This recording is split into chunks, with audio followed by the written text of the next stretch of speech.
dwarf shortcakes, raspberry.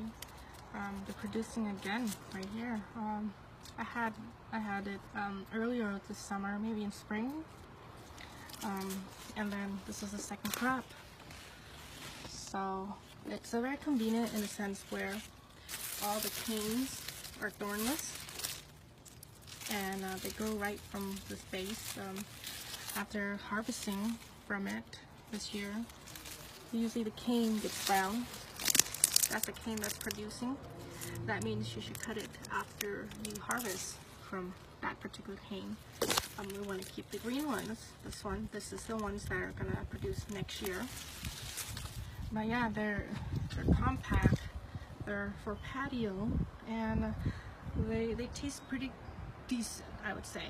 If you compare it to the original one with thorns, I would say they are tastier. That's why there's thorn on it. But if you have to just see which one